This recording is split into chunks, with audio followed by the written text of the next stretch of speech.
예배 오신 모든 분들을 예수님의 이름으로 환영합니다.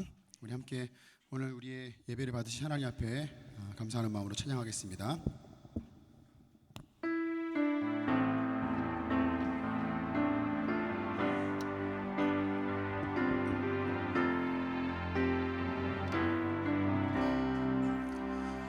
목에 그런 강림하사 찬송하게 하소서. 한량없이 자비하시 증량할 길 없도다. 천사들의 찬송가로 나를 가르치소서. 구속하신 그 사랑을 항상 찬송합니다.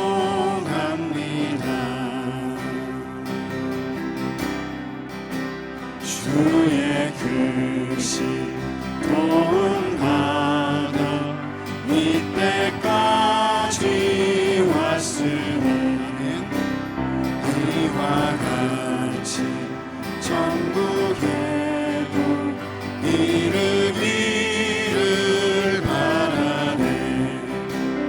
하나님의 품을 떠나 죄에 빠진 우리를 예수 구원하시려고 보혈을 주셨네. 목소리를 높여서 주의 귀한 은혜 받고 일생 빚진 자 되네.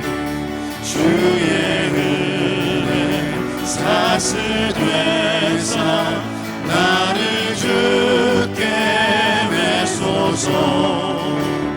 우리 마음은 연약하여 범죄하기 쉬우니 하나님이 받으시고 천국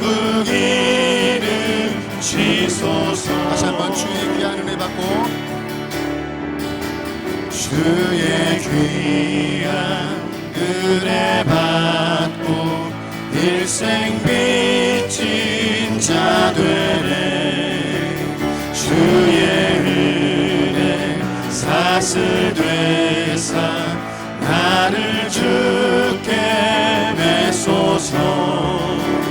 우리 마음은 연약하여 범죄하기 쉬우니 하나님이 받으시고 천국 이루시소서. 우리 마음은 연약하여 우리 마음은 연약하여 범죄하기 쉬우니 하나님이 받으시고 천국 이루시소서. 하나님이 받으시고 하나님이 받으시고 천국 이루시소서. 아멘. 우리 함께 찬양합니다. 내 평생 사는 동안 내 평생 사는 동안 주 찬양하리. 여호와 하나님 내 주를 찬양하리. 주님을 묵상하니 즐겁도다. 내 영혼 주 안에서 참 기쁘리. 다시 한번 내 평생 사는 동안 내 평생 사는 동안 주 찬양하리. 여호와 하나님 내 주를 찬양하리 주님을 묵상하니 즐겁도다 내 영혼 주 안에서 참 기쁘리 아멘. 내 영혼아 주님을 송축하라 내 영혼아 주님을 찬양하라 내 영혼아 주님을 송축하라 내 영혼아 주님을 찬양하라. 다시 한번 고백합니다. 내 평생 사는 동안 내 평생 사는 동안 주 찬양하리 여호와 하나님 내 주를 찬양하리 주님을 묵상하니 즐겁도다 내 영혼 주 안에서 참 기쁘리 내 영혼아 주님을 송축하라 내 영혼아 주님을 찬양하라 내 영혼아 주님을 송축하라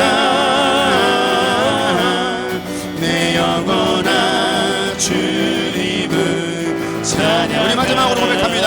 내 영혼아 주님을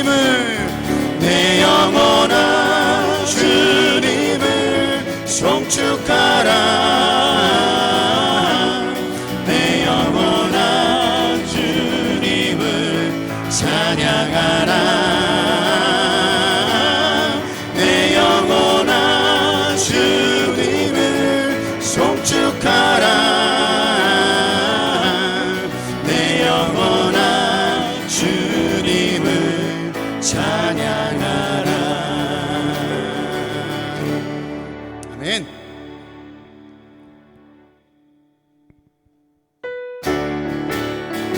우리 함께 박수 치며 찬양하겠습니다. 이날은 주가 지으신 날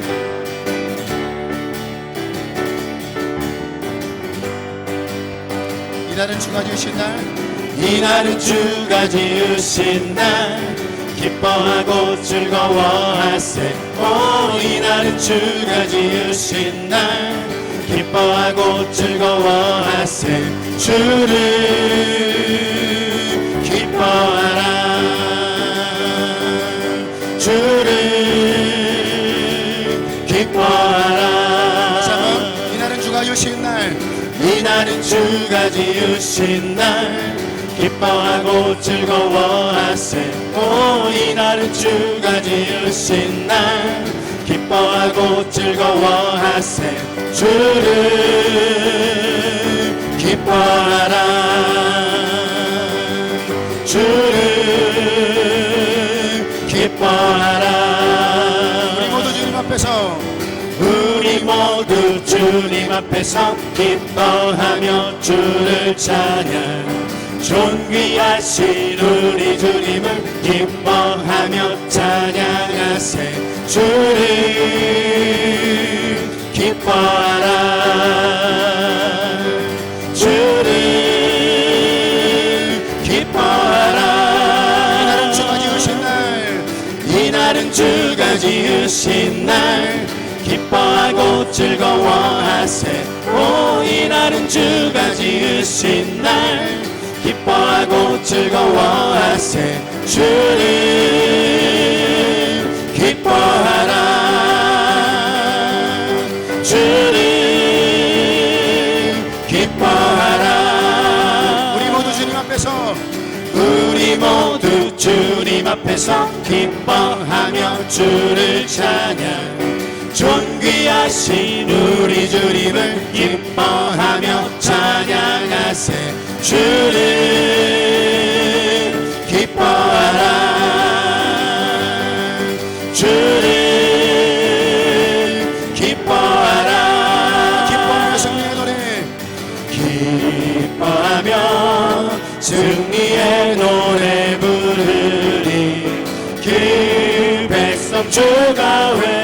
회복시키시네.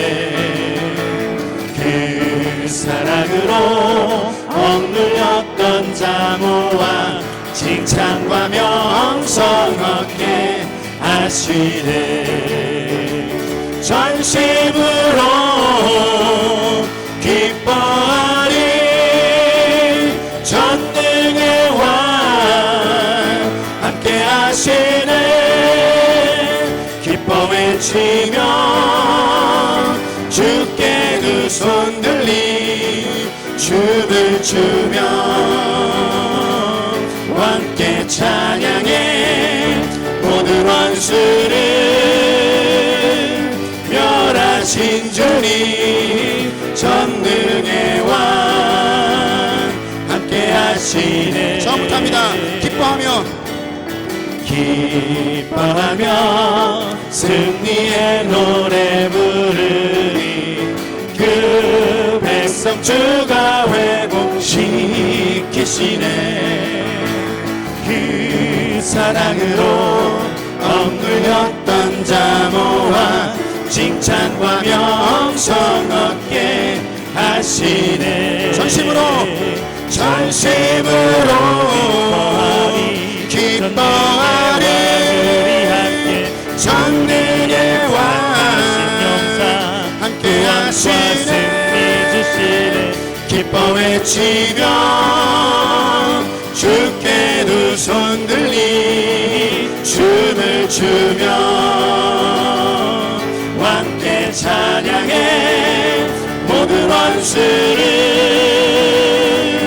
멸하신 주님 전능의 왕 함께 하시네. 전심으로 기뻐하리.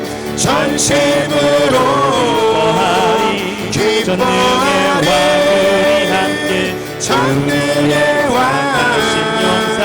함께 하시네. 기뻐 외치며 주께 두 손 들리 춤을 추며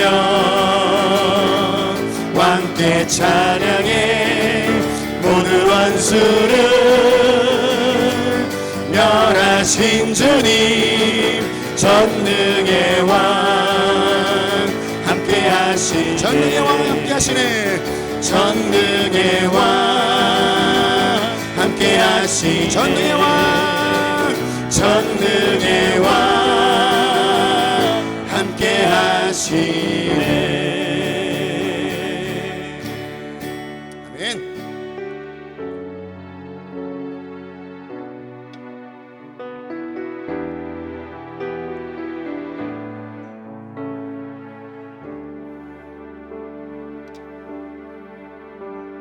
내 모습 이대로 사랑하시네. 내 모습 이대로 사랑하시네. 연약함 그대로 사랑하시네. 나의 모든 발걸음 주가 하시나니 날 인도하소서. 내 모습 이대로 사랑하시네. 연약함 그대로 사랑하시네. 나의 모든 발걸음 주가 하시나니 날 인도하소서. 주의 날개 아래 거하는 것 주의 임재 안에 거하는 것 나의 가장 큰 소망 나의 가장 큰 은혜 주와 함께 동행하느니 주의 날개 아래 거하는 곳 주의 임재 안에 거하는 곳 나의 가장 큰 소망 나의 가장 큰 은혜 주와 함께 동행하느니 다시 한번 고백합니다. 내 모습 이대로 내 모습 이대로 사랑하시네 연약함 그대로 사랑하시네 나의 모든 말걸음 주가 하시나니 날 인도하소서 내 모습 이대로 내 모습 이대로 사랑하시네 연약한 그대로 사랑하시네 나의 모든 말걸음 주가 하시나니 날 인도하소서 주의 날개 아래 거하는 곳 주의 임재 안에 거하는 곳 나의 가장 큰 소망 나의 가장 큰 은혜 주와 함께 동행하느니 주의 날개 아래 거하는 곳 주의 임재 안에 거하는 곳 나의 가장 큰 소망 나의 가장 큰 은혜 주와 함께 동행하느니 주의 날개 아래 거하는 곳 주의 임재 안에 거하는 곳 나의 가장 큰 소망 나의 가장 큰 은혜 주와 함께 동행하느니 내 평생 내 평생에 그 이름은 그의 선하심은 세상에 노래합니다 그 이름에 크신 능력 영원한 생명이 내 삶의 이유라 다시 한번 내 평생에 내 평생에 그 이름은 그의 선하심을 세상에 노래합니다 그 이름에 크신 능력 영원한 생명이 내 삶의 이유라 우리 목소리로만 찬양합니다. 내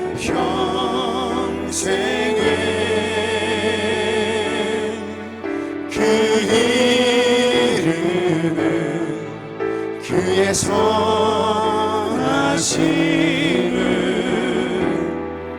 세상에 노래합니다. 그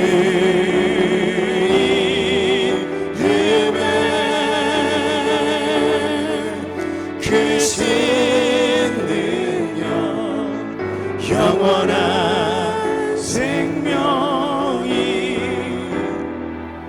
내 삶의 이유라.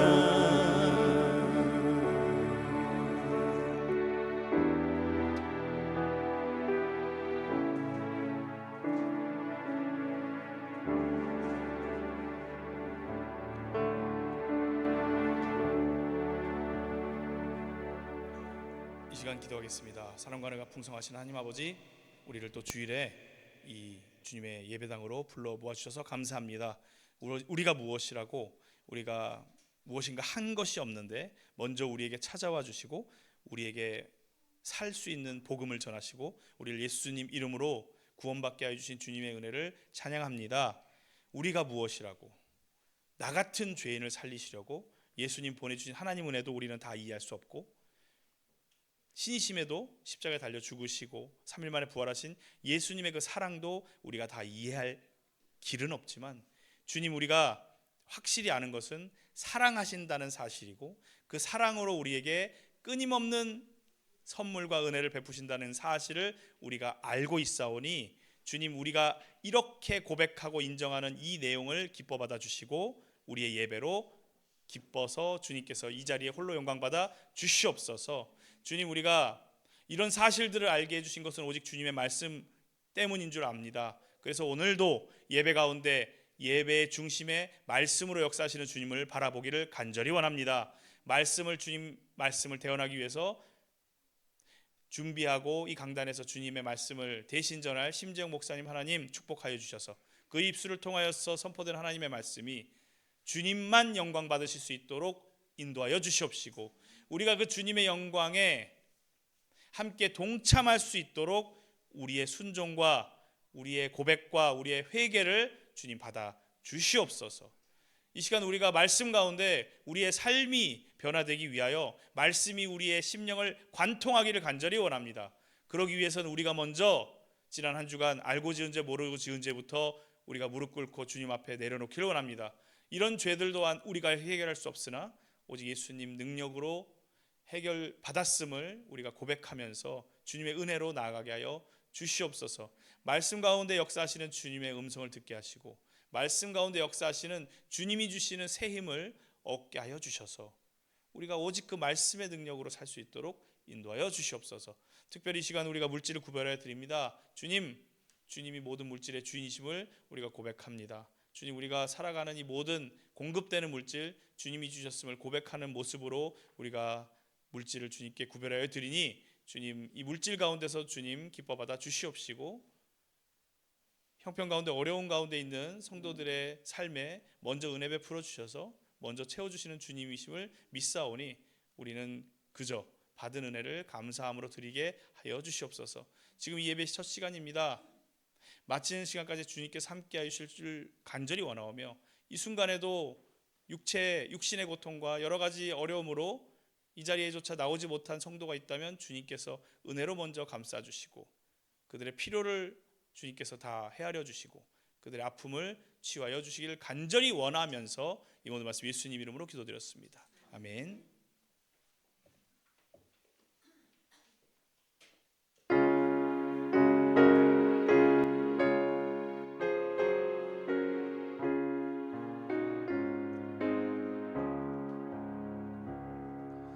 내게 있는 모든 것을 아낌없이 드리네. 사랑하고 의지하여 주만 따라 살리라. 주께 드리네. 주께 드리네. 사랑하는 구주 앞에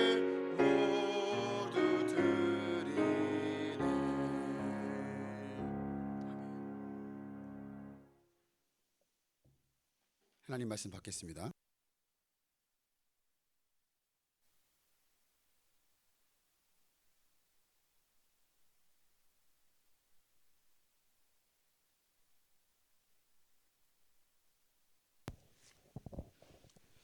오늘 우리에게 주신 하나님 말씀은 마태복음 18장 12절에서 13절 두 구절인데요. 우리 함께 합독하도록 하겠습니다. 마태복음 18장 12, 13절 함께 합독하겠습니다. 시작. 너희는 어떻게 생각하느냐? 어떤 사람에게 양 100마리가 있는데 그 가운데 한 마리가 길을 잃었다고 하면 그는 99마리를 산에다 남겨두고서 길을 잃은 그 양을 찾아 나서지 않겠느냐? 내가 너희에게 말한다. 그가 그 양을 찾으면 길을 잃지 않은 99마리 양보다 오히려 그 한 마리 양을 두고 더 기뻐할 것이다. 아멘. 넘치는 예배에 오신 우리 성도님들을 예수님의 이름으로 환영합니다. 한 주간 잘 지내셨죠? 여러분 잘 아시는 것처럼 지난주 월요일에 저희 그 아들 심성보 형제가 경남 진해에 있는 그 해군 훈련소에 잘 입소했습니다. 여러분들 기도해 주셔서 감사합니다. 그리고 우리 아시겠지만 권강현 형제가 화요일 날 대전 육군병원에서 발목 수술을 받고 지금 잘 회복하고 있다고 합니다. 우리 심성보 형제와 또 우리 권강현 형제, 그리고 또 우리 해병대에서 근무하고 있는 현해일 형제, 공교롭게도 목회자 자녀들이 다 군대에 있네요. 다 군대에 있는데 군복무 중인 우리 형제들을 위해서 여러분들 생각나실 때마다 꼭 기도해 주시기 바랍니다. 네, 아멘. 제가 마태복음 18장 말씀을 통해서 이 하나님 나라 시리즈 설교를 지금 하고 있습니다. 아마 한 2번 정도 더 하면 끝날 것 같은데요. 첫 번째 시간에 제가 마태복음 18장 1절 이하의 말씀으로 하나님 나라는 증명하는 곳이 아니라 의존하는 곳이다 이렇게 전했었고요. 두 번째 시간에 지지난주죠. 하나님 나라에서 걸림돌이 아니라 디딤돌로 삽시다 라는 제목을 함께 제 말씀을 나눴습니다. 지난주에 이제 우리 아이를 경남 진해 그 해군 훈련소에 넣어놓고 또 경주에서 또 2박 3일 동안 그 전국 친교회가 있었어요. 저희 성서침례교회는 그 이렇게 교단이 아니라 친교회라고 불러요. 다른 장로교는 뭐 교단 이렇게 부르는데 저희는 이제 친교회라고 이렇게 부르거든요. 그래서 1년에 봄 가을로 한 번씩 모여서 목사님들하고 선교 보고 받고 뭐 이렇게 어떤 회의하고 이런 모임을 2박 3일 동안 해요. 저기 경주에서 이번에 있었는데요. 주제가 시대와 세대를 잇는 목회라는 그런 주제로 세미나가 있었어요. 그래서 급변하는 세상 속에서 이 교회가 시대와 세대를 연결하고 있는 그런 디딤돌이 되고 있는지 아니면 시대와 세대를 가로막고 있는 걸림돌이 되고 있는 건 아닌지 이렇게 목사님들과 함께 고민하면서 그런 기도하는 시간을 갖고 돌아왔는데요. 우리가 구원받은 하나님의 자녀로서 누군가에게 디딤돌이 되는 삶을 살아야 돼요. 사실은요. 구원받았다는 것은 와 구원받았다. 나 이제 구원받았으니까 천국 가겠네. 그걸로 끝이 아니라 남겨진 이 땅에서의 삶 속에서 누군가에게 디딤돌이 되어주는 삶을 살아야 하는 거거든요. 근데 이제 우리가 우리의 삶을 가만히 돌아보면 어때요? 죄의 유혹에 무너지고 또 육신의 욕심에 이끌려서 디딤돌이 되기보다 누군가에게 걸림돌이 되는 일을 할 때가 정말 많은 것 같아요. 그렇죠? 내가 분명히 그리스도인인데 자꾸 누가 나 때문에 걸려 넘어졌어. 이렇게 나 때문에 예수님 믿고 나 때문에 교회 가고 막 그러면 너무 좋겠는데 이상하게 나 때문에 상처받는 사람이 너무 많아. 그런 일들이 인생을 살면서 있죠. 자, 이번 친교회를 다녀오면서 개인적으로 깨달은 건데요. 항상 저는 자아성찰하는 스타일이기 때문에 한국 교회가 믿지 않는 사람들 앞에서 걸림돌이 되는 가장 큰 이유가 뭘까 고민을 해봤는데요.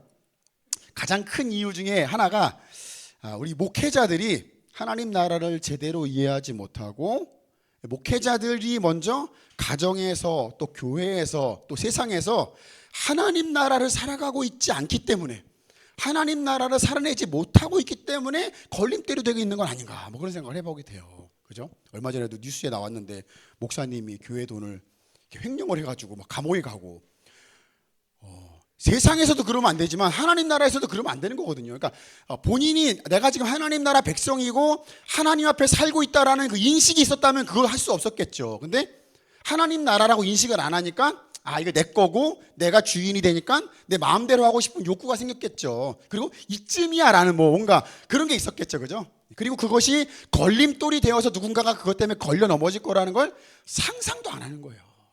사실 말씀을 보면요, 걸림돌이 되면 안 된다고 말하고 있으니까 아, 내가 이 일이 걸림돌이 되겠구나라고 생각을 해보면 되는 건데 그 생각을 안 하고 산다는 거예요. 한마디로. 그러니까 한마디로 가정에서, 삶에서, 교회에서 하나님 나라를 살고 있지 않다는 거죠. 말씀만 전하고 직업처럼 사역을 하는 거예요. 직업처럼. 안녕하세요 집사님. 신방이 있으면 기계적으로 신방하고 기계적으로 기도해주고 자기가 하나님의 자녀로서 살지 않았다는 거예요. 그런 생각을 좀 해봤어요. 우리가 마태복음 말씀을 이게 쭉 벌써 어두워지네요 분위기가.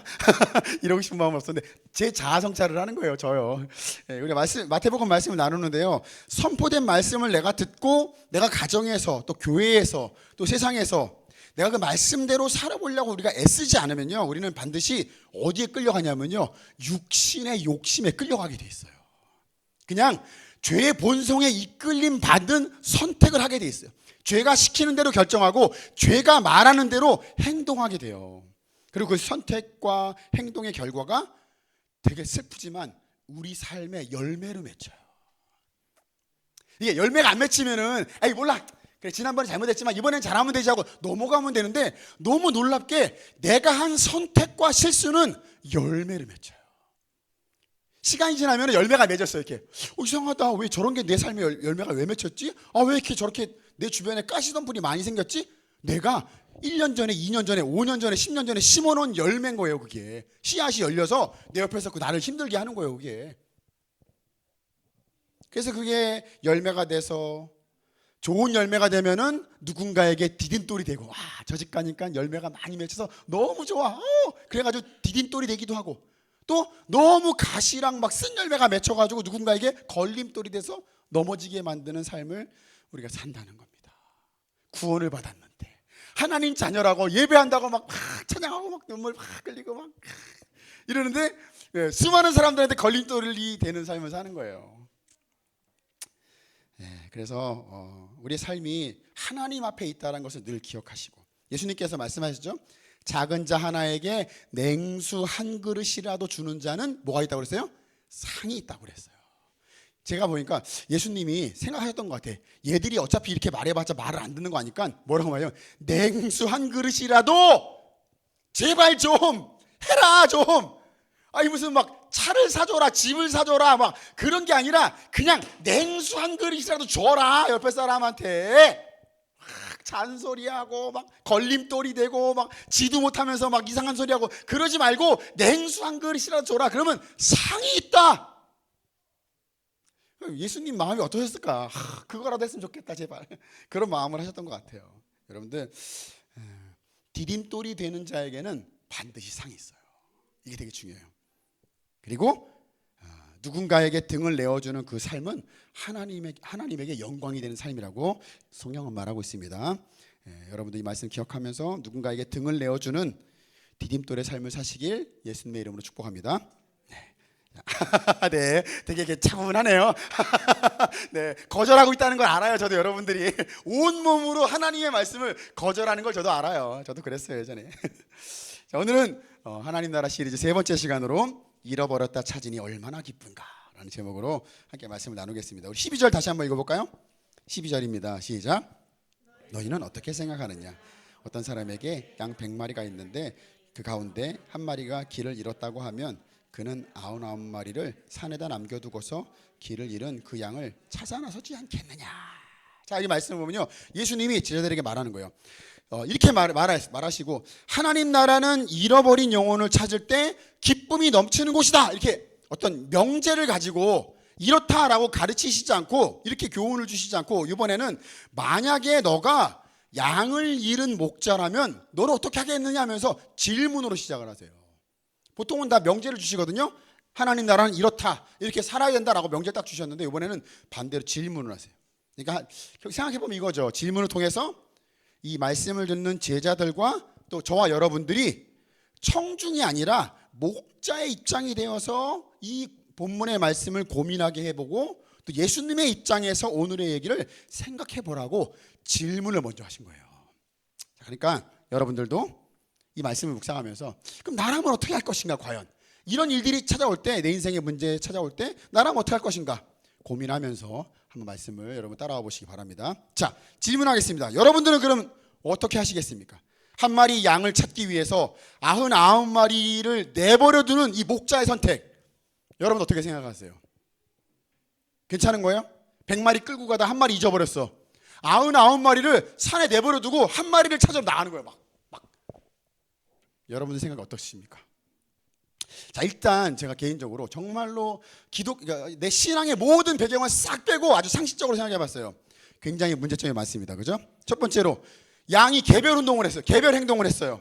100마리가 다 목자를 다 따라가는데 한 마리만 스스로 무리에서 벗어났어요. 자기 혼자 독단적인 행동을 합니다. 아마 자기가 보기에 맛있는 풀을 발견한 것 같아요. 목자를 따라다 보니까 저기 맛있는 풀무리가 있는 거야. 저게 뭐지? 목자를 따라가지 않고 어딜 봤어요? 풀을 바라본 거예요. 너무 맛있게 보였어. 저걸 보면 배부를 것 같아. 먹으면은 막 신나서 따라간 거예요. 풀 먹는 일에 정신이 팔렸어요. 그래서 길을 잃어버렸거나, 또는 목자가 자 이쪽으로 오세요, 이쪽으로 했는데 이쪽이 왼쪽이었는데 오른쪽으로 가다 보니까는 길을 잃어버렸을 수도 있었겠죠. 그러니까 결국은 개별 행동을 한 결과로 길을 잃어버린 거예요. 그러면 이 책임을 누가 져야 될까요? 누가 져야 되지? 상식적으로 개별 행동을 했으니까 제가 책임져야 되잖아요. 목자가 책임져야 되나? 개별 행동을 했으니까 양이 스스로 책임져야죠. 자기 인생 자기가 사는 거지, 그걸 누가 이리 가라 저리 가라, 그거 어떻게 합니까? 그거 그냥 네가 잘못한 거니까 책임은 네가 져, 어쩔 수 없어, 그건 내가 해줄 수 있는 게 아니야 라고 말하는 게 상식이죠. 그걸 어떻게 다 우리가 책임져요. 그리고 더 중요한 건 이런 일들이 재발하지 않도록 어떻게 해요? 교육적인 차원에서 개별 행동을 한 양을 처벌해야 돼요. 처벌. 목을 매달든가 본보기를 보여가지고 나머지 공동체가 절대 저러면 혼나는구나 그래가지고 깨닫도록 교육하는 게 필요하다고 저는 생각을 합니다. 두 번째로 합리적이지 못한 이 목자에게 문제가 많은 것 같아요. 그죠? 왜냐하면 개별 행동을 한 이 한 마리를 찾기 위해서 다수의 양을 산에 버려두고 다수를 위험 속에 방치한 이 목자의 선택은요, 합리적이지 않아요. 그죠? 여러분도 어떻게 생각하세요? 그렇지 않아요? 99마리를 지키고 있는 게 낫지 한 마리야 까짓 거 이럴 수 있잖아요. 이게 상식이죠. 여러분 동의하세요? 제가 너무 과하게 해석을 했나요? 보통은 다 그렇게 하죠. 아예 어쩔 수 없어. 그러니까 다수를 위해서 소수를 희생하고, 또 약한 자는 강한 자의 말을 따라야 되고, 자신의 실수는 자신이 온전히 대가를 치러야 되고, 또 문제를 일으키는 사람은 처벌받는 게 상식인 세상을 우리 살고 있어요. 제가 한 말이 목사님 너무해, 그건 좀 아닌 것 같아요, 잘못했지만 혼나는 건 좀 그런 것 같아요, 뭐 이렇게 말하나요? 직장에서 잘못했으면 본인이 책임지는 거지, 그거를 막 내가 우쭈쭈 어떻게 그렇게 해주나요? 그렇지 않아요. 잘못하면 혼나야 돼요. 다시는 그런 일이 나지 않도록 재발 방지해야 돼요. 뭐 감정적으로 막 불쌍해, 그건 나중 일이고, 그렇지 않습니다. 다수를 위해서 소수가 희생하는 게 상식인 세상이에요. 그리고 수학적으로 생각해 보면요, 100마리 중에 한 마리 잃어버린 것은요 1%를 잃어버린 거예요. 그죠? 1%밖에 안 잊어버린 거예요. 99마리는 있잖아요 지금. 또 경영학적으로 보면은 한 마리를 찾기 위해서 99마리를 방치하는 행동은 경영학적으로 옳지 않아요. 99마리를 다스리는 게 더 중요하지 위험에 방치하는 게 맞나요? 상식적이지 않죠. 그럼 우리는 다 이 일에 공감을 해요. 이게 상식이라고 생각하는 세상이에요. 결국 이 99마리의 양을 지키는 것이 상식이라고 생각하는 이런 모든 상식적인 세상 속에서 예수님이 너희는 어떻게 생각하느냐 질문하신 거예요. 예수님이 몰라서 질문했을까요? 예수님은 상식밖에 분이시라 내가 모르니까 답 좀 해줄래? 이렇게 물어보신 걸까요? 아니죠. 아시는데 질문했다는 거예요. 그러니까 예수님이 하신 질문은 상식으로 생각하면 답이 나오지 않는 질문이었다는 겁니다. 그러니까 성경 말씀을 우리의 머릿속에 넣어가지고 우리의 사고방식으로 해석해서는 안 된다는 거예요. 예수님의 관점에서 예수님이 하시는 그 입장을 생각하고 해석해야 된다는 거죠. 이 질문은 수학 계산과 경영학적으로 대답해야 되는 게 아니라 생명과 사랑의 관점으로 접근해서 소중한 것을 잃어버린 사람 입장에서 생각해야 답이 나오는 거예요. 논리적인 게 아니에요. 이거는요 아주 쉽게, 부모가 자식을 잃어버리면 논리적으로 행동을 하나요? 자, 여기서 내가 갑자기 이렇게 막 흥분하면은 사람들이 나를 이상하게 볼 것 같으니까 침착하고, 자 여기서 이렇게 해야 되고 뭐 이렇게 생각하나요? 그냥 신발 벗고 뛰어나가요 그냥. 그러니까 이런 관점으로 이 말씀을 봐야지 답이 나온다는 거죠. 자 이제 본문 12절 보면요, 중간에 양 한 마리가 길을 잃었다라는 말씀이 나오죠. 여기서 보면 이 길을 잃었다라는 말에 헬라어 원문 문법이 수동태로 쓰여 있어요. 무슨 말이에요? 양이 의도적으로 목자를 떠난 게 아니라 아까 설명한 것처럼 자기 눈앞에 있는 풀만 바라보면서 자기 눈앞에 있는 풀 한 포기 먹는 것에 집중하고 자기 눈앞에 있는 생존의 문제에 집중하다가 길을 잃어버린 거예요. 이게 상황이. 그러니까 눈앞에 있는 것만 쫙 보고 있다 보니까 어떻게 해요? 목자가 안 보인 거야. 무리가 안 보인 거야. 그러니까는 먹는 거에 막 집중하다 보니까 길을 잃어버린 거예요. 그리고 제가 지난번 설교한 것처럼 누군가의 걸림돌에 걸려 넘어져서 넘어진 거예요. 앞에 가던 양에 걸려가지고 넘어졌어. 누워있다가 일어나 보니까는 정신 차려보니까 아무도 없는 거야 주변에. 그래서 길을 잃어버렸다는 거예요. 자기 잘못이 아니라 누군가에 의해서 길을 잃어버렸다는 거죠. 그런 상태의 양들을 말하는 거예요. 근데 이 말씀을 보면은 우리 주변에도 이렇게 길을 잃은 양과 같은 사람들이 있다는 겁니다. 자기 눈앞에 있는 대학 입시에 집중을 하고 대학 가는 일에 막 집중해가지고 아무것도 못 보는 거예요. 돈 많이 주는 직장에 막 집중을 해. 막 더 좋은 직장 때문에 막 집중해가지고 아무것도 보지 못해. 자기 눈앞에 있는 성공에 집중하느라 아무것도 보지 못해.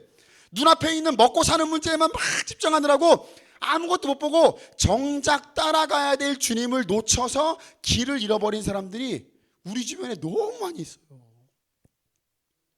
그리고 주님을 열심히 따라가려고 본인은 노력을 했는데 아까 말한 것처럼 누군가의 스캔들로 인해서 누군가에게 걸려 넘어져서 주님을 놓쳐버린 사람들이 우리 주변에 있어요.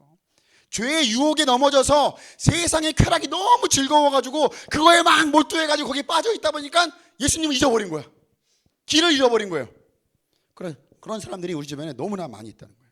그러니까 의도적으로 주님을 떠난 게 아니라 자기 눈앞에 있는 어떤 것에 집중하느라 또 걸림돌에 걸려 넘어지는 바람에 길을 잃어버린 사람들이 우리 주변에 있다는 이야기입니다.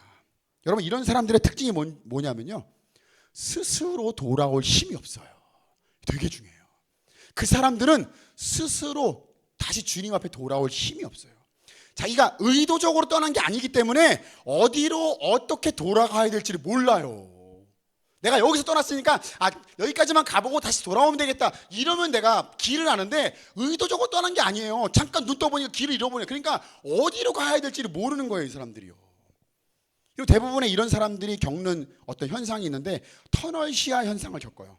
터널 시야 현상이 뭐냐면요, 여러분들 운전하다 보면은 터널 들어가잖아요, 그죠? 터널 들어가면 순간 어때요? 저 끝에 터널 입구가 보여요, 하얗게. 나머지는 어떻게 보여요? 다 까맣게 보이죠. 물론 요즘은 터널이 뭐 환하게 돼 있어가지고 보이긴 하는데 보통 터널 그러면 어둡잖아요. 그래가지고 터널 끝은 보이는데 내 주변은 전부 다 까맣게 보여요. 그래서 시야가 좁아져서 눈앞에 보이는 터널 입구만 보이는 거기에만 집중하는 현상을 터널 시야 현상이라고 말하거든요. 그러니까 길을 잃어버리면 시야가 좁아지게 돼요. 그래서 주변을 넓게 보지 못하고 눈앞에 있는 생존에만 집중하게 돼요.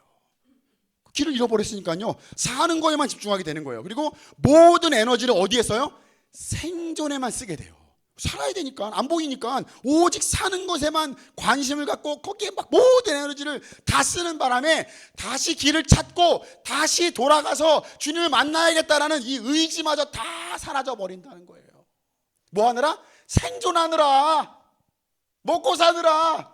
나쁜 게 아니에요. 내 의도가 아니에요. 나는 지금 길을 잃어버린 바람에 어쩔 수 없이 생존하는데 돌아갈 힘이 없는 거야. 길도 모르겠고 시야가 좁아졌어요. 그거밖에 안 보이는 거예요. 그러니까 결국 길을 잃어버린 사람은 수학적인 관점에서 뭐 경영학적인 관점에서 손실을 따져야 될 대상이 아니고 정말 피치 못할 사정이 있기 때문에 누군가의 도움이 필요한 대상이었다는 겁니다. 그 사람들은 누가 도와줘야 될 대상이에요.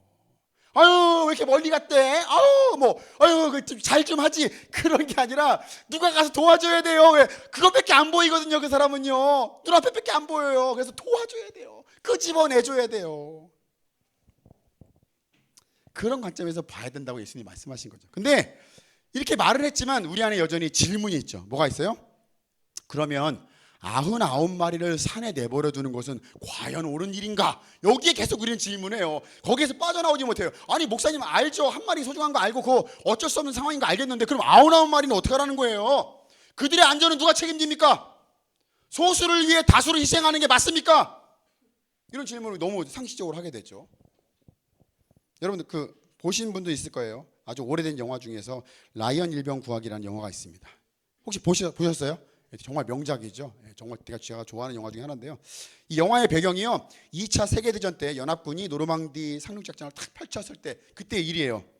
라이언이라는 가문에 5명의 형제가 있는데 5명 형제 전부 다 군인으로 지원을 해요. 그래서 이 전쟁에 다 투입이 돼요. 근데 5명 중에 4명이 전투 중에 사망을 해요. 그러니까 아들 하나만 남게 돼요. 다 죽었어요. 하나만 남았어요. 이 사실을 한 미군 사령관이 이 나머지 한 명이라도 살려서 부모의 품으로 돌려보내야 된다.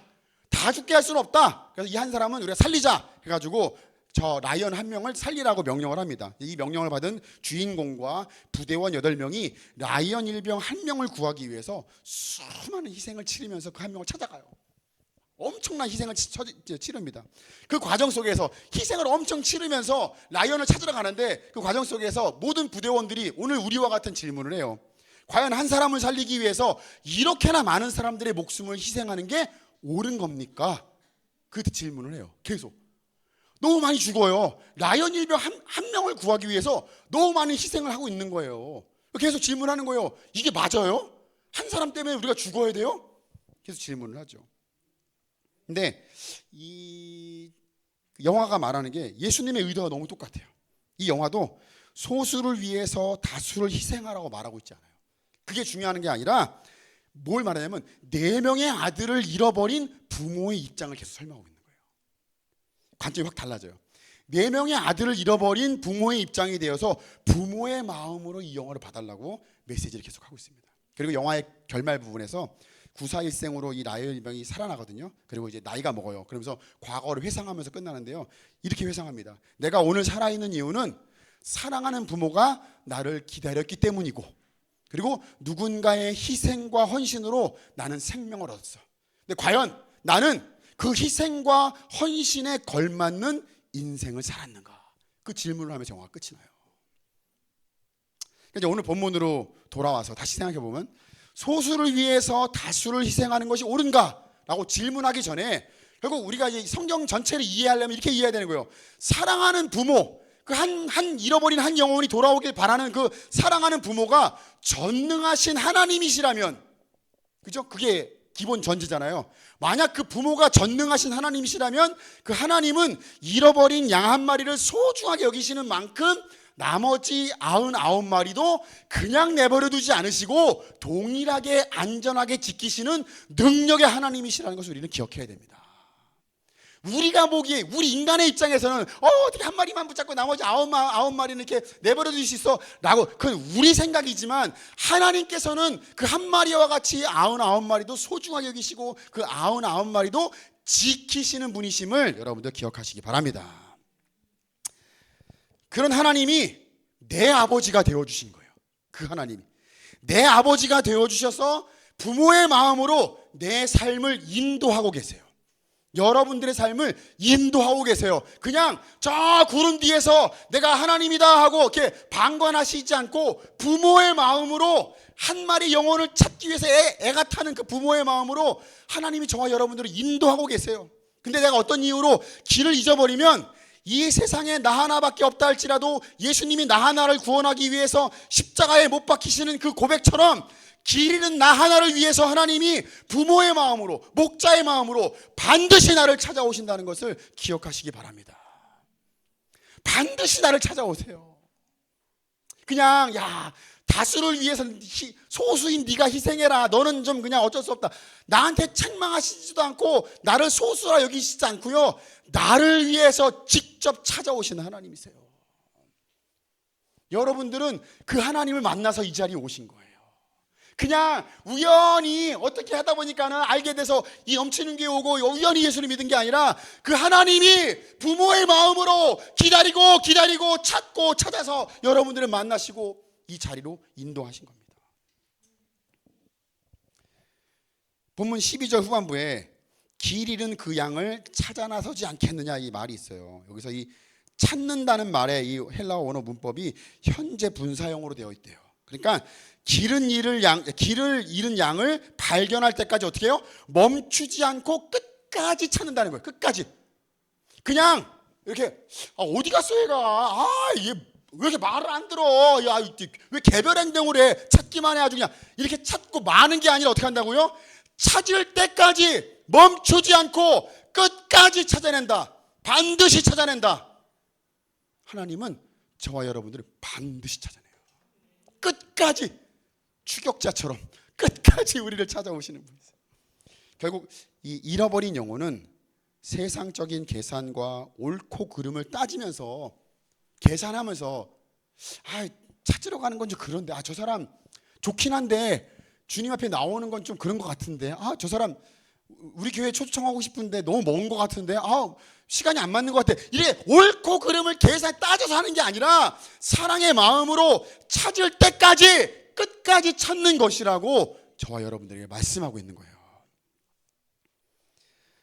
사랑하는 성도 여러분, 한 영혼을 멈추지 않고 끝까지 찾아 나서는 일은 그리스도의 사랑이 없이는 할 수 없는 일입니다. 그래서 우리가 잘 안 되는 거예요. 우리 안에 그리스도의 사랑이 충만하게 임하면요, 머릿속에서 길 잃은 영혼이 막 떠오르게 돼요. 아니 내가 전도에 관심이 있고 내가 막 사람 만나는 거 좋아하고 막 초청하는 거 좋아하고 성향이 이 기질이라 막 사람 만나고 좋아하고 그래서 그러는 게 아니라 나는 사람 만나는 거 좋아하지도 않고 말하는 것도 좋아하지 않는데 이상하게 내가 예수를 믿고 나니까 떠오르는 영혼이 있는 거예요. 그 한 영혼이 자꾸 마음에 밟히는 거야. 이상하게 저 사람도 우리 교회 왔으면 좋겠다. 저 사람도 복음을 받았으면 좋겠다. 이상하게 내가 그런 게 아니라 그리스도의 사랑이 내 안에 부어졌기 때문에 그 사랑이 나를 움직이게 하는 거예요. 그래서 십자가의 사랑을 깊이 있게 깨달은 사람은요, 전도하지 않아요. 십자가의 사랑을 깊이 있게 깨달은 교회는 전도하라고 시키지 않아요.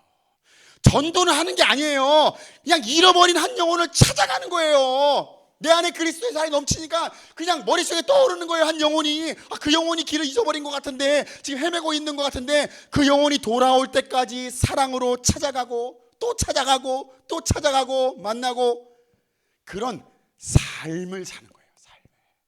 자, 이번 우리 창립주일이니까 VIP 초청해 주세요. 그런 행사로 하는 게 아니에요. 한국교회가 그걸 행사로 했어요. 그래가지고 막 데리고 막 선물 주고 막 용돈 주고 막 그래가지고 안고 그 다음 주에 안 나오고 막 그런 이상한 이벤트로 전도를 한 거예요. 그게 아니라 그리스도의 사랑이 부어지니까 잃어버린 영혼이 머릿속에 막 떠나지 않는 거야. 그래서 찾는 거예요. 찾는데 어떻게 해요? 여기 말씀처럼 계속 찾게 되는 거예요. 그 사람이 돌아올 때까지 계속 기도하고 마음속에 나고 계속 기도하고 성향이 나는 아이라서 너무 막 나대는 게 좀 그런 것 같으니까 기도를 계속해. 기도. 너 어느 날 전화가 벌떡 오는 거예요. 희한하게 기도했더니 전화가 와. 그래 한번 만나자 그랬더니 길을 잃어버린 게 맞는 거야. 그래서 너 그래 얼마나 힘드니 위로했더니 벌컥 나도 교회 나가볼까. 전도는 그렇게 되는 거예요. 막 야 우리 교회 와라 한 번만 와라 그렇게 하는 게 아니야. 하다 보니까 되는 거예요. 그리스도의 사랑이 넘치면 되는 거예요. 그렇게 한 영혼을 찾기 위해서 애를 쓸 때 우리 안에 일어나는 일들이 있어요. 우리 13절 말씀을 통해서 함께 알아보도록 하겠습니다. 13절입니다. 시작. 내가 너희에게 말한다.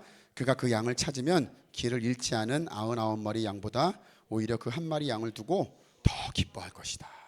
자, 말씀을 보면 되게 중요한 포인트가 있어요. 목자가 길은 양을 찾았을 때 야 너 왜 나 안 쫓아왔어? 야 너 아까 거기서 왜 그렇게 행동했어 마? 야 너 혼낼래? 막 이렇게 혼나고 따지지 않고 뭐라고 하냐면 오직 찾았다는 기쁨의 감정만 표현하고 있어요.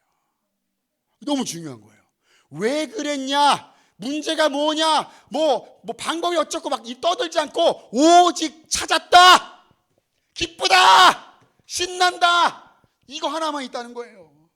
여기 기뻐한다는 말이요. 현재형이래요. 원래 원어가. 그러니까 길을 잃은 양을 찾는 순간 오예 찾았다 하고 일시적으로 일회적으로 감정이 딱 끝나는 게 아니고 어떻게 해요? 지금도 기쁘고 앞으로도 멈추지 않고 계속 반복해서 기쁜 지속적인 감정이 내 안에 솟아난다는 거예요. 기쁜 감정이 어디서 오냐면요, 한 영혼이 돌아왔을 때 우리 안에서 계속 올라오는 거예요. 맛있는 걸 먹어서 좋아서 기쁜 감정이 나오는 게 아니고 한 영혼이 돌아오면 내 안에 기쁜 감정이 반복해서 올라오게 돼 있어요. 제가 처음에 친교 얘기를 좀 했었는데요. 친교회 가면 우리 이제 목사님들이 계시거든요. 한 150명, 200명 이렇게 목사님 계시는데 이 목사님들 중에서도요. 학생 시절에 목사님들 학생 시절에 1세대 목사님들, 그러니까 지금 이제 한 80대 막 이렇게 된 어른 목사님들 계시잖아요.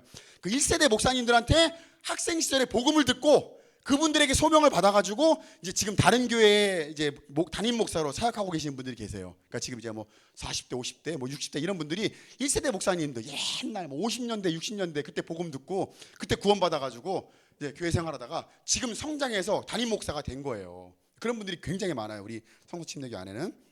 그때 이제 어린 학생에게 복음을 전해서 그 학생이 목회자가 돼가지고 지금 열심히 사역하고 있다고 80이 다 된 할아버지 목사님들이 간증을 해요. 이렇게 내가 그때 그 시골 깡촌에 저기 전라도 어디 저기 뭐 관산 막 우리 관산이 어딘지도 몰라. 근데 거기까지 가가지고 배 타고 들어가가지고 그 동네 마을 사람들 불러 모아놓고 막 복음 전하고 막 그랬더니 막 거기서 그 놈이 뛰어나와가지고 자리꼬냐 붙잡혀가지고 과자 주고 막 그래가지고 그 놈이 지금 저 목사가 됐어. 뭐 이런 간증들을 하시거든요. 목사님들이 엄청 많아요. 그런 분들이.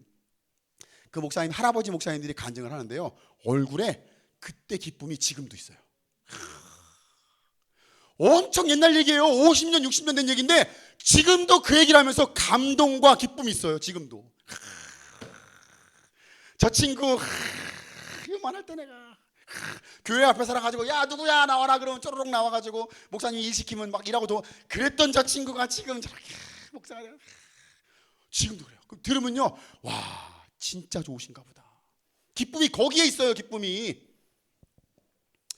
우리가 비싼 물건을 사고 맛있는 음식을 먹고 막 대학에 합격을 하고 자녀를 낳고 주식이 올라가지고 돈을 벌고 큰 기쁨이 우리 있죠. 근데 세상에서 경험하는 모든 기쁨에는 유통기한이 있어요.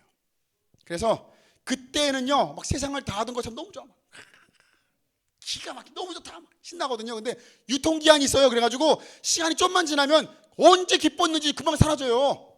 차서 처음 사면 막 새 차 냄새 너무 좋아. 지나면요, 아우 기름은 왜 이렇게 먹고, 아우 차도 아유 뭐 더 좋은 거 타면 안 되나, 막 계속 금방 바뀌어요. 마음이요. 유통기한이 있어요. 마음에요. 근데 하나님 나라를 살아가는 저와 여러분들이 길을 잃어버린 한 영혼을 찾아낼 때 하나님이 저와 여러분들에게 기쁨을 주시거든요. 그 기쁨은 유통기한이 없는 지속적인 기쁨이라고 성경은 말하고 있습니다. 지속적인 기쁨이에요. 우리 삶 가운데 고난이 찾아오고 문제가 생기고 낙심할 일들이 막 생기죠. 근데 이 유통기한이 없는 지속적인 기쁨이 우리 안에 있기 때문에 우리는 고난 속에서도 즐거워할 수 있고 낙심하는 가운데서도 다시 힘을 낼 수 있다는 것을 기억하시기 바랍니다. 뭐 신앙생활 하니까 좋아서 그런 게 아니라 힘들죠. 예수 믿어도 힘들어요. 고난이 여전히 찾아오고 여전히 먹고 사는 거 힘들어요. 지쳐요. 직장생활 힘들어요. 근데 희한하게 한 영혼이 돌아왔기 때문에 그 기쁨이 내 안에 있는 거예요. 그러니까는 힘들다가도 그 영혼 생각하면은 그렇지, 그 영혼 돌아왔고 그 한 친구가 변화되는 거 보니까 야 너무 감사해. 또다시 일어날 수 있는 힘이 생기는 거예요. 맛있는 음식을 먹고 여행을 가고 집을 사서 다시 살 수 있는 힘이 있는 게 아니라 한 영혼이 돌아올 때 그 힘이 거기서 나온다는 겁니다. 제가 예전에 가정교회 세미나에 갔었거든요. 가정교회 한참 이제 열심히 사역할 때 세미나를 많이 다녔었는데 그때 이제 그 들은 간증이에요. 세미나에서 어떤 서울의 강남 쪽인 것 같아요. 돈 많은 권사님이 딱 봐도 돈 되게 많게 생겼어요. 아시죠? 이렇게 벌써 주렁주렁 블링블링 막 이래요. 딱 봐도 돈 많게 생겼어요. 그 권사님이 가정교회 목자가 되고 싶어가지고요 이 세미나에 등록을 하신 거예요. 아시겠지만 가정교회 목자가 되면요 매주 목원들을 집으로 초청해야 돼요. 그죠? 평일날 초청해서 뭐 해야 돼요? 밥을 해서 먹여야 돼요. 10명이건 20명이건 밥을 해서 먹여야 되고 근데 끝나고 나면 또 목장 모임을 쫙 인도하고 막 기도해주고 이런 걸 해야 돼요. 목자가 되면은. 근데 이 권사님이요 워낙 부자로 오래 살았어. 오랫동안 부자로 살았어. 그래가지고 사람들을 집으로 초대해서 밥을 해주는 일이 너무 싫은 거예요. 목자는 되고 싶은데 밥을 하는 게 맨날 섬김을 받아봐가지고 난 밥 해주는 게 너무 귀찮은 거예요. 그게 그 일은 하고 싶지 않아.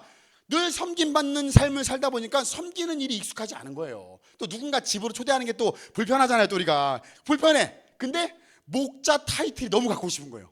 자기 친구 권사들이 다 목자가 됐어. 자기는 목자가 아닌 거야. 그러니까는 가만 있어봐. 다 목자가 됐는데 나만 아니니까 뭔가 좀 그런 게 있는 거예요. 사회적 지위와 교회 안에서 어떤 위치가 떨어지는 것 같으니까 내가 딴 건 모르겠는데 이 목자 타이틀은 꼭 받아야겠다. 그런 마음에 할 수 없이 세미나에 오신 거예요. 이분이 이제 전제가 깔렸어요. 이런 상태로 왔어요. 근데 이제 가정교회 세미나에 가면요 다른 교회 목장 모임에 마치 참관 수업하듯이 참가해야 되는 그런 원칙이 있어요. 세미나하는 동안 이제 우리는 이제 교회에서 이렇게 목장 모임을 하잖아요. 근데 이제 가정교회는 집에서 목장 모임을 해요. 그러면 다른 교회에서 세미나 온 사람들이 그 목자 집으로 가서 목장 운영을 하는데 참관 수업을 하는 거예요. 대신 말하면 안 돼. 그냥 그 목자가 어떻게 밥을 해주고 어떻게 인도하고 어떻게 나눔을 하고 어떻게 그걸 옆에서 가만히 앉아가지고 듣기만 해야 돼요. 보기만 하고. 그 다 끝나고 나면 이제 한마디 할 수 있는 뭐 그런 원칙이 있어요. 그걸 해야 이제 목자가 될 수 있는데요. 이제 하필 이 권사님이 목장을 배정을 받았는데 원룸에 혼자 사는 가난한 할머니가 인도하는 목장에 배정이 된 거예요. 이 부자 권사님이 목장을 참석하기 위해서 할머니 집에 갔어요. 갔는데 집이 원룸인 거예요. 너무 조그만 집인 거예요. 근데 집이 너무 지저분한 거예요. 자기는 평생 깨끗한 집에 살았는데 너무 지저분한데 원룸이야. 너무 조그매. 근데 할머니가 나오셨어. 아이고 어서 오세요 나왔는데 할머니가 화장을 너무 희한하게 한 거야. 눈썹도 이상하게 그리고 입술도 삐뚤삐뚤하게 그리고 여기 뭐 파란 거 바르고 누가 봐도 너무 촌스러운 시골 할머니처럼 화장을 하신 거예요. 너무 꼴 보기 싫은 거야. 이분이 말이에요. 그리고 머리를 왜 저렇게 했지 싶을 정도로 이상한 머리를 했더래요. 이렇게 막 안 어울리는 머리를. 그래서 머리도 이상하고 화장도 이상하고 집도 이상하고 순간 느낀 거죠. 아 여기 있으면 큰일 나겠다. 이 목장 이상한 것 같다. 집에 가고 싶다. 막 불안한 마음이 막 들었대요. 근데 뭘 해야 돼요? 목자를 해야 되잖아. 그래가지고 할 수 없이 앉았대. 이렇게 앉아가지고 그 좁은 집에 이렇게 앉아 있는데 좀 시간 되니까 이제 목원들이 왔는데 그 할머니 목자랑 똑같이 생긴 할머니들이 4분이 오셨더래요. 이렇게 똑같이 생겼어. 다 화장 이상하게 하고 입술도 삐뚤삐뚤 바르고 아주 이상한 할머니들이 오셨더래요. 4명이 와가지고 이제 같이 저녁을 먹는데 된장찌개 하나 끓여가지고 밥 하나 넣고 그리고 밥을 먹는데 이 권사님이 먹을 수가 없는 거예요. 아 저는 배가 불러서요. 그걸 안 먹는데 그들 맛있게만 먹는데 차마 그 된장찌개에 숟갈을 넣고 싶지가 않은 거예요. 막 너무 싫었어. 어떻게 했어요? 집에 빨리 가고 싶어요. 빨리 끝내라. 집에 가고 싶다. 너무 힘들었어요. 그걸 끝나고 목장 나눔을 하는데 그 4명 중에 3명이 이 할머니가 전도한 VIP인 거예요. 교회를 안 다니는 새신자야. 완전히 생짜배기. 이분들을 모아놓고서 이 할머니가 목자들과 새신자들과 한 주간 있었던 얘기를 막 나누고 그 얘기를 막 그 사람들 얘기를 들어주고 시시콜콜한 말도 안 얘기를 막 하는데 그 얘기를 다 들어주더래요. 너무 기쁘게. 그리고 얘기가 다 끝난 다음에 그분들 한 사람 한 사람 붙잡고 기도를 해주더래요. 뜨겁게. 그리고 이 사람들이 다 집에 갔어요. 집에 간 다음에 이 할머니 목자가 권사님에게 할 말이 있다고 이렇게 부르더니 갑자기 머리에 가발을 확 벗으시더래요. 가발이었던 거예요 이게. 알고 보니까 이 할머니 목자가 암에 걸리신 거예요. 좀 투병 생활을 하고 있어요. 암 투병을. 암에 걸리면서 신앙생활이 너무 힘들었어요. 신앙생활에 큰 위기가 왔어. 하나님도 원망이 되고 삶도 너무 힘들어. 너무 큰 위기가 찾아왔는데 그때 마침 교회에서 우리 목장을 하니까 목자를 한번 해보겠다. 어떻겠냐. 권해가지고 목자로 헌신하기로 했대요. 암에 걸렸는데 목자가 된 거예요. 너무 힘들어. 근데 암투병 중에서 목장을 하면서 믿지 않는 사람들을 집으로 초대했는데 그들이 막 기쁘게 집으로 오더라는 거예요. 그 원룸 집에. 그 사람들이 모이기 시작하는 거예요. 암투병하면서 몸이 너무 아프고 삶도 너무 고통스러운 거예요. 누구를 만나고 싶지도 않고 뭐 해줄 수가 없는 상황인데 그런 상황에서도 믿지 않는 사람들이 교회 와가지고 목장에 와서 막 변화되고 말씀을 듣고 이 사람들이 구원을 받더라는 거예요. 너무 마음이 할머니가 기쁘셨대요. 그래서 아까 말한 것처럼 어차피 내가 암에 걸린 거 어차피 내가 언제까지 살지도 모르는데 열심히 목원들이나 섬기자. 그래가지고 이 아픈 티도 하나도 안 내고 열심히 그 VIP들 섬기기 시작했대요. 너무 신기한 게 목장할 때는요 아픈 것을 다 잊어버렸대요. 암에 걸려가지고 너무 아픈데 목장을 하면 아픈 게 싹 사라지고 막 삶의 기쁨이 넘치기 시작하는데요. 자기 안에서 알 수 없는 힘이 막 나오더래요. 내가 이렇게 건강했나 싶을 정도로 막 힘이 나더래요. 결국 이 원룸이 좁아져가지고 사람들이 너무 많이 와가지고 원룸이 좁아져서 새 목자를 하나 세우고 분가를 시켰대요. 이렇게 다 내보냈대. 야 니네끼리 따로 해. 그리고 자기가 다시 전도할 할머니들이 그 4명인 거예요. 그 사람들이 또 목장을 한 거예요. 암 걸린 할머니가요. 이 간증을 하는데요. 이 간증을 들으면서 이 돈 많은 권사님이 펑펑 웃었대요. 자기는 돈도 많고 건강하고 집도 엄청 넓은 집 사고 평생 섬김받고 모든 걸 다 누리고 살았는데 한 영혼을 초대해서 그들을 섬겨야겠다는 마음이 자기 마음속에 1도 없었다는 거예요. 목자가 되는 것도 사실은 자기 욕심이 있어가지고 목자가 되는 거지 섬기고 싶어서 목자가 되는 게 아니었는데 이 할머니는 암에 걸렸는데 집도 원룸인데 가진 것도 없는 할머니가 머리 다 빠졌는데 몸도 아픈데 그거 하겠다고 영혼들 섬겨보겠다고 너무 부끄럽다는 거예요. 자기는 내 기쁨과 내 만족을 위해서 목자가 되기로 했는데 그게 너무 부끄러웠대요. 펑펑 우셨대요. 간증 들으면서. 아시죠 그런 거? 콧물 막 나오고. 이 목장을 경험한 다음에 이 권사님이요, 진심으로 내가 한 영혼을 섬기는 목자가 해야 되겠다 선신하시고, 그리고 목장을 하신 거예요. 그래서 그 목장을 열심히 섬기고 그 간증하신 거예요. 그 세미나 오셔가지고 내가 그랬습니다. 나 같은 죄인입니다. 제가 그랬습니다. 근데요, 그날 그 세미나에 다 울어서 다 거기 몇백 명이 모였는데 눈물 콧물을 막 다 자기 마음에 그런 거 있거든요. 다들. 예, 그런 게 있지. 울음바다가 되고. 예, 저도 울고. 예, 그랬던 기억이 지금도 생생합니다. 여러분도 혹시 인생의 고난과 낙심되는 일들 가운데에서 혹시 지속적인 기쁨을 유지하고 싶으시다면 주님 나에게 기쁜 일을 주십시오라고 기도하지 마시고요, 주변에 잃어버린 한 영혼을 찾는 일에 헌신하시기 바랍니다. 방법이 잘못됐어요. 주님, 이 문제를 해결해 주시고 내 인생에 기쁜 일이 많이 있게 해주세요. 나도 저 집처럼 행복하게 살게 해주세요. 그거 기도하지 말고요, 주변에 잃어버린 한 영혼을 찾는 일에 헌신하시기 바랍니다. 육신의 질병으로 인해서 낙심하고 물질적인 어려움으로 인해서 막 지쳐 계시다면은 내 삶의 문제를 제발 해결해 주십시오. 기도하지 말고요, 잃어버린 한 영혼을 찾아서 그 한 영혼이 주님 앞에 돌아오는 그 일에 헌신하시기 바랍니다. 그 한 영혼이 주님 앞에 돌아올 때 하나님이 저 여러분들에게 기쁨을 주세요. 이 기쁨은 유통기한이 없는 지속되는 기쁨인 거예요. 고난과 역경을 이겨내도록 힘을 주는 기쁨이라는 것을 기억하시기 바랍니다. 여러분들, 우리가 세상에서 맛보는 수많은 기쁨은 다 유통기한이 있어요. 다 일회성이에요. 그걸로 만족할 수 없어요. 만족이 안 돼요. 해보셔서 알잖아요. 이제 살아보시니까 안 돼요. 그걸로 되는 게 아니에요. 답을 거기서 찾으면 안 돼요. 답은 이쪽에 있어요. 영혼들을 찾고 그들이 변화될 때 우리 안에 말도 안 되는 기쁨이 찾아온다는 거예요. 살 소망이 생겨요. 와, 이거 너무 가치 있는 일인데, 한 사람이 변하는 거 보니까 너무 기쁜데, 근데 계속 이 일을 해야겠는데. 그래서 목자가 되기도 하고 교사가 되기도 하고, 그래서 집사가 되고 섬기는 일에 있고, 결국 선교사로 나가고 목회자가 되는 거예요. 그냥 나 목사 할까 그래서 한 게 아니에요. 한 영혼이 변화되는 거 보니까 너무 기쁜 거야. 세상에서 돈 벌고 성공하는 것보다 그게 너무 기쁜 거예요. 그래서 힘들지만 이 일을 하는 겁니다. 제가 이 연사. 그래요. 그러니까 목사님 인생을 보면은 그렇게 막 호락호락하지 않은 인생 사시는 것 같은데, 뭐 이렇게 겉모습 보면 되게 행복하신 것 같네요. 예, 그래, 맞아요. 제 통장 잔고를 보면은 말 못하실 걸요 아마. 제 월 지출을 보시면은 말 못하실 거예요. 근데 제가 그렇게까지 힘들어 보이시나요, 여러분들 혹시?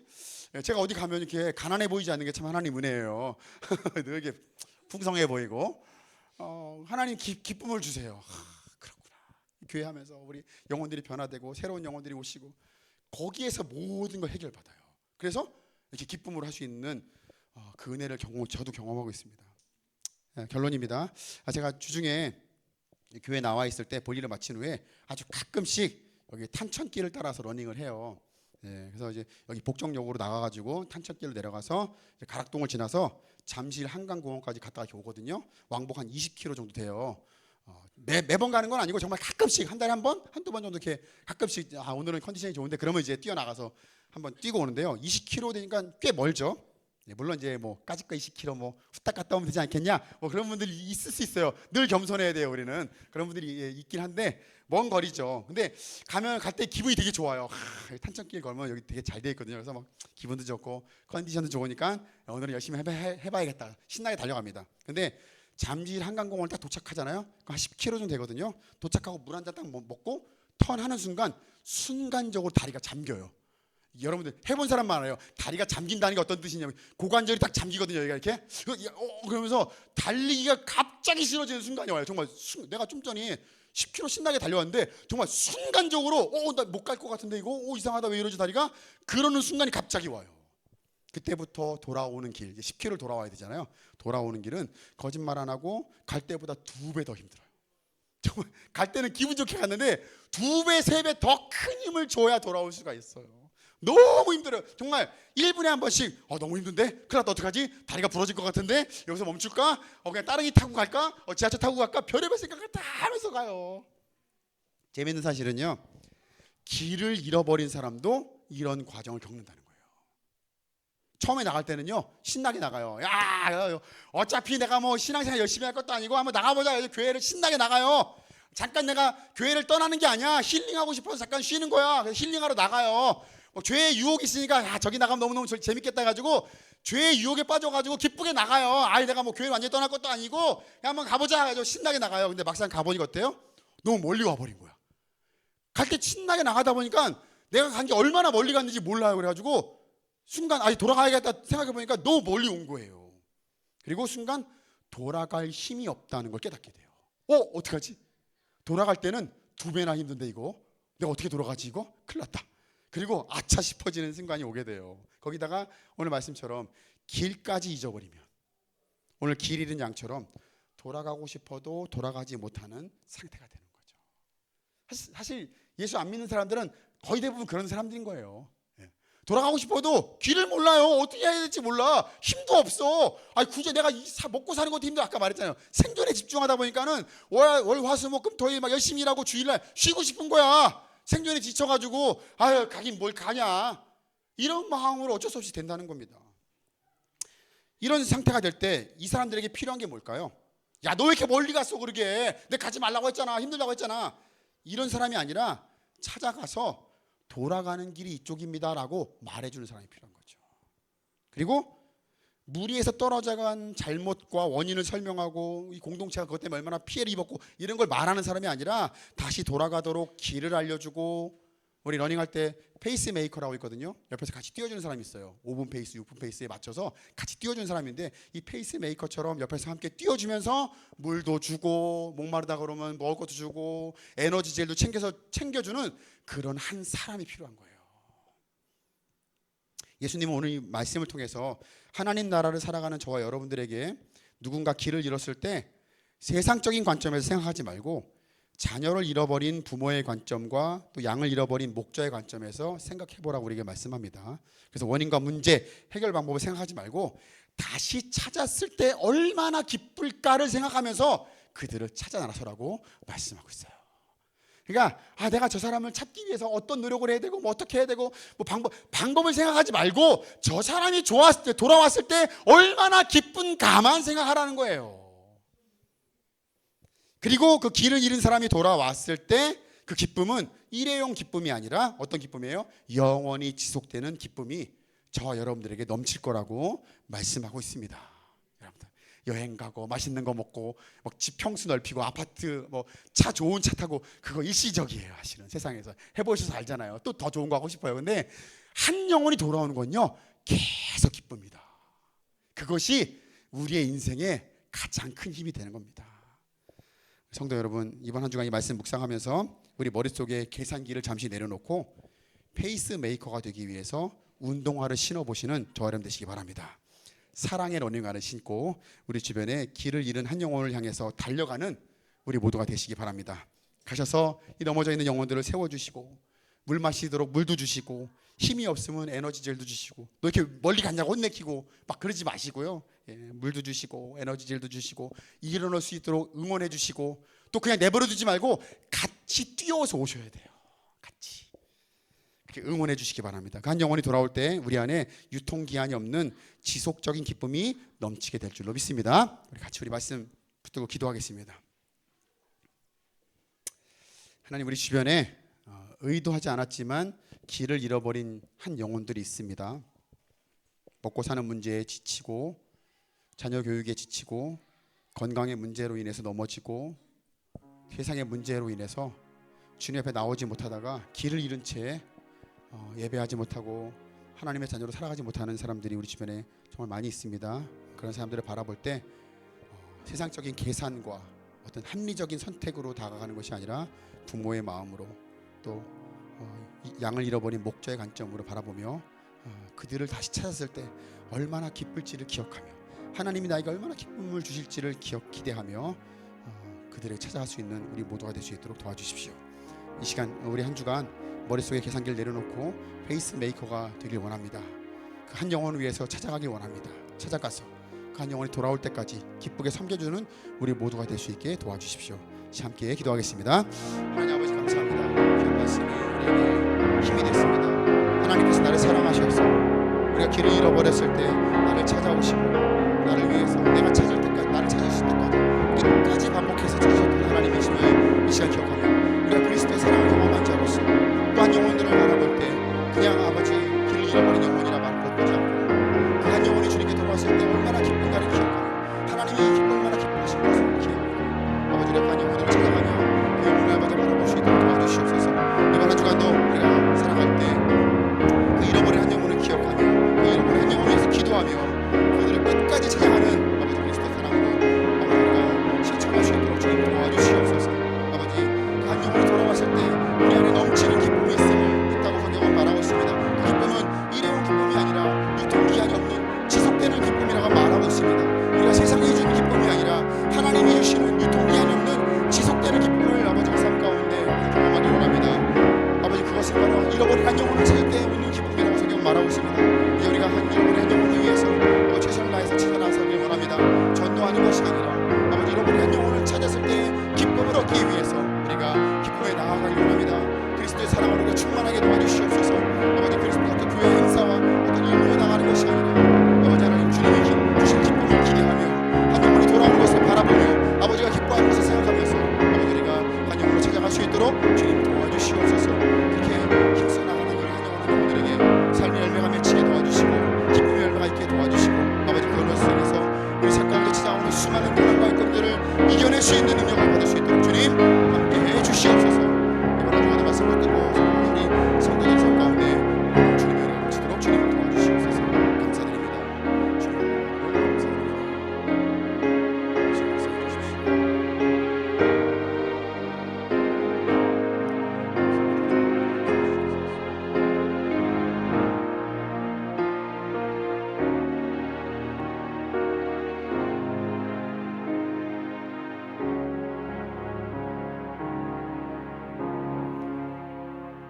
사랑의 주님, 이번 한 주간도 이 말씀을 묵상하며 우리 속에 머릿속에 있는 계산기를 내려놓고 사랑의 마음으로 페이스메이커가 되는 우리 성도들 될 수 있도록 도와주시옵소서. 예수님의 이름으로 기도했습니다. 아멘. 예배를 마치도록 하겠습니다. 예배 오신 모든 분들을 예수님의 이름으로 환영하고 축복합니다. 광고는 없고요. 간단하게 광고해드리면 우리 그 주차 광고 계속해서 해드리고 있는데요. 저희 교회 주차장은 이쪽 끝과 앞쪽에 두 군데 있습니다. 혹시라도 우리 새로운 분들이 오시면은 여러분들 VIP들 먼저 주차할 수 있도록 안내해 주시고 배려해 주시기 바랍니다. 다음 주 설교는 우리 권석진 목사님 해주시겠습니다. 목사님의 설교 살기 위해서 기도해 주시기 바랍니다. 감사합니다.